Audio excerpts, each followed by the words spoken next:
Hello, Francis. Is it okay if I call you Francis? The counselor asked. I told her that was fine. Then you can call me Valerie or Val, she commented as she led me towards her office. I know most of my clients aren't even comfortable even being here anymore, so why make it worse with ceremonies? She opened the door. Carol is here waiting for us. I gulped as Carol, my beautiful wife, for the moment, stood up to greet me. Hello, Francis, she said softly. You look well. I looked at her more closely. So do you, I lied. She stood there hesitantly, waiting for something. Val watched her, wondering what it could be. Then I noticed the longing in Carol's eyes. I realized what she wanted. I opened my arms and she stepped toward me for a hug. She seemed familiar but different at the same time. She had definitely lost weight since I moved in with my brother last month, the day before Valentine's Day. That was the day I found out she'd been cheating on me for 4 years. Val coughed discreetly, and my wife reluctantly let go of me and returned to her chair. Val took her seat and invited me to take mine, so we formed a nice equilateral triangle, each facing the other two. Val began. Let's first understand why we're all gathered here, she suggested. I'll start. I'm only here as a facilitator to make sure you both get the most out of this session. After that, you can decide if you want to continue separately, together, or both. She leaned forward for emphasis. I'm not here to judge or pass judgment, she reminded us. I can ask questions, but only the two of you have the answers. My role is to guide you to them. She sat back down. So, Francis, why are you here? What do you want out of this session? I wondered that question myself. I was as honest as I could be. I'm here because my wife has agreed to accept the financial breakup terms I've offered if I agree to attend this session. I paused. I want to understand how I failed as a husband and drove my wife into bed with another man. Val nodded and made a note in her notebook. Carol? My wife blew her nose and looked at me with eyes full of tears. I'm here to assure my husband that these are my mistakes, not his. What I want doesn't matter because it can't be. Val frowned and was about to contradict my wife, but stopped, made a note, and turned to Carol again.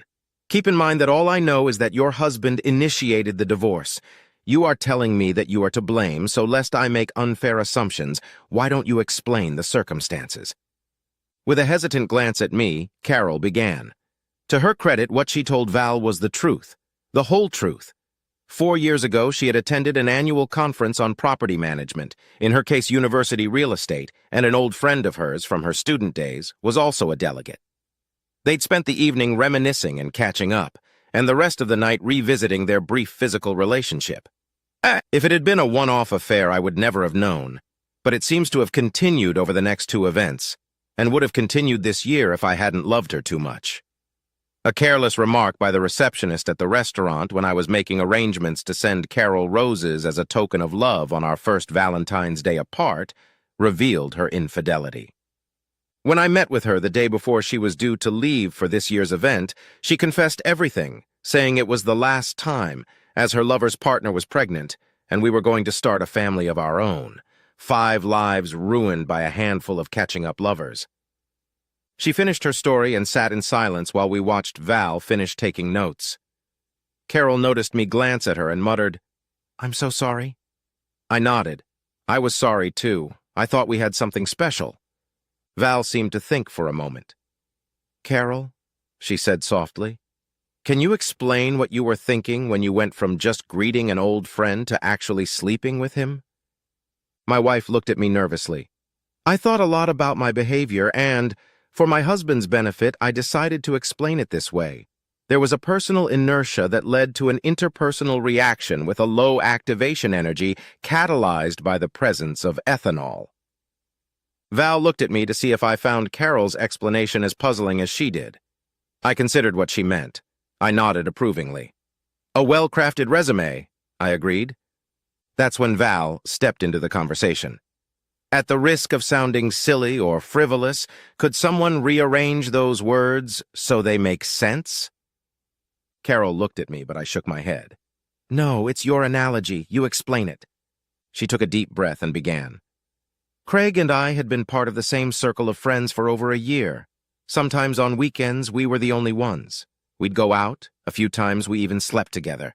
We were never exclusive. We weren't even a couple per se, so we never broke up. Our relationships, whatever they were. She paused and smiled sadly. Well, they never ended. We just lost touch. She wiped her eyes and continued more forcefully. I'm not excusing my behavior. It was wrong, but it was inertia. When Craig and I were alone, away from home as students, we were close enough to keep each other company. We were safe, comfortable, and just like at university, there at the hotel, we did what we usually did when it was just the two of us. We hung out. She twirled the rings on her hand, just like when I'd confronted her. I took mine off as soon as I realized I'd been betrayed. I wonder if she noticed that. Carol continued. As for the next part, I'll explain it this way. Imagine Alice and Bob. I almost laughed out loud. So she was listening when I tried to explain quantum cryptography. Alice and Bob were the personifications we used when we were discussing the transmission of a secret message. She noticed my expression and smiled crookedly. Yeah, I was listening. Anyway, she continued for Val's benefit. Suppose Alice had a big fight with her partner Bob, or maybe he's selfish, or maybe he's boring in bed. That's when she decides to cheat. She buys sexy lingerie. She looks for men who are attracted to her. She makes it clear that she is available for them. They need time and space. They need to be discreet. Val didn't seem to understand anything. Carol continued. So it's a big investment of time and energy, and it involves risk. At any moment, Alice might think, is it worth it? But I, in her shoes, had no incentive to do anything like that. Francis and I were really happy, but that's where the alcohol came in. Craig and I had already had casual intimacy. There was no deliberate preparation, no huge leap to go from companionship to sex.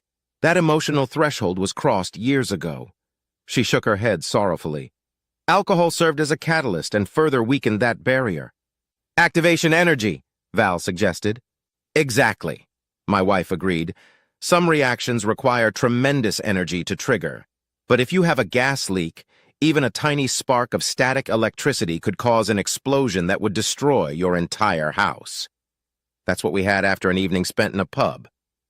So, in the presence of alcohol, your past relationship with your old university friend had such a low emotional threshold that you shifted to habitual behavior with virtually no additional emotional effort, Val summarized. Yes, Carol acknowledged. The situation was familiar, and without thinking of the consequences, we behaved as we always have. That's why it affected me and not Francis. She turned to me. That's why I asked you to come for this one time. I needed you to hear that what I did was entirely due to my shortcomings, not yours. But you went on with your life, remarked Val. Carried on, my wife admitted. Not that first time, the second night we spent apart. But yes, a year later the same thing happened. We got together, and I spent the night with Craig because I could. That became, apparently, what we did. It was like every time we met, our paths changed. Carol studied me, trying to see if I understood.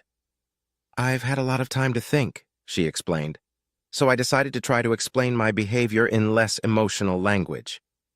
I pondered her words. So, when you and Craig met that first time, you each had a different trajectory, but your history together set you on a new path. Newton's second law. Exactly. And after that, you followed your new direction whenever you were together. Yes. She sighed heavily and tried to continue. Last year we shared a room, but this year, although we intended to sleep together again, we agreed that it would be the last time. You weren't worried about pregnancy? STIS? Val asked. No, Carol was adamant.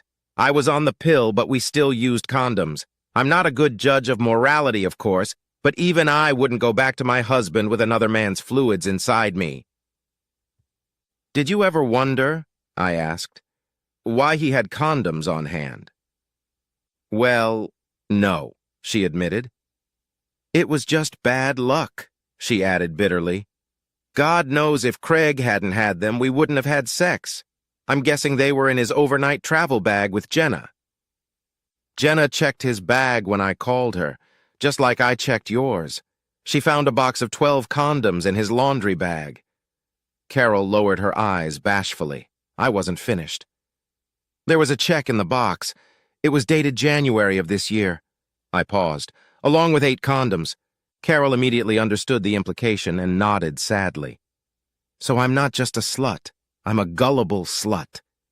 She leaned back in her chair, staring up at the ceiling. She was silent now. I was amazed as she tried to explain the apparent ease with which she had slept with another man. Was it just an excuse?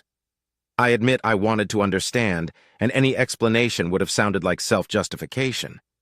To be honest, there was regret in her voice, and she freely admitted her guilt. Obviously, she was also well prepared. Using Newton's first and second laws was a clever metaphor. Unfortunately, the third law also played a part.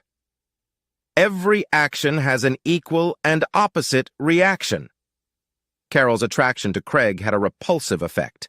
Valerie turned to me. Well, Francis, first of all, do you accept Carol's story as honest? I admitted that I did. Without requiring you to endorse her behavior, do you see a significant difference between a spouse going off in search of sexual adventure and 2 people resuming a relationship that never formally ended? I really had to think about this question. Let me rephrase that, Val suggested. Have you heard anything that would lead you to believe that what your husband could or should have done would have changed what Carol did? Both women sat in silence while I pondered. That fateful day, I checked the bag she had already packed for the conference. Her casual clothes and underwear were in there. She hadn't taken anything for Craig that she wouldn't wear for me. Moreover, there were still some rather flimsy pieces of underwear in her bedroom drawers. Her affair, whatever it was, seemed more like a casual and tawdry affair than a wild, erotic adventure. Our sex life experienced no peaks and troughs as the conference approached, and my wife seemed content with our lovemaking, suggesting but not demanding that I push the boundaries if I wanted to. I was enjoying her pleasure as much as she was enjoying mine, and neither of us was denying the other anything. I looked up. No, I answered Val's question. I believe Carol did what she did for her own reasons, independent of me. When we started, Val said, I asked you what you wanted. You said you wanted to find out how you failed as a husband. She paused to let that reminder sink in. Do you still believe you failed? I shook my head. What had happened was a consequence of the past that I had nothing to do with. Carol should have recognized the danger and avoided the situation, but she hadn't. It was her fault. No. Without knowing or understanding their relationship, there was nothing I could have done, I admitted. Val turned to face my wife.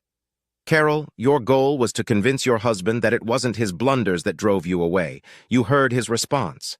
Are you satisfied that you accomplished that goal? Yes, she whispered. Val looked at her notes. You also said that what you wanted didn't matter. Why? Carol looked at me sadly. Because my husband is a reasonable man and will listen carefully to the advice of people he respects.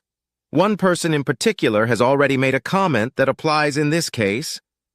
She turned to face Valerie to answer her question. I want my husband to take me back, but as much as I want him to, his hero, Albert Einstein, has made it clear that he shouldn't. Again, Val looked puzzled. And again, I thought I understood. Carol blew her nose quietly and, looking at me through red-rimmed eyes, explained for the counselor. Although some people doubt that these are actually his words, Einstein supposedly said, the definition of insanity is doing the same thing over and over again and expecting different results. She shrugged helplessly. With advice like that from a man he truly admires, why would Francis even give me another chance?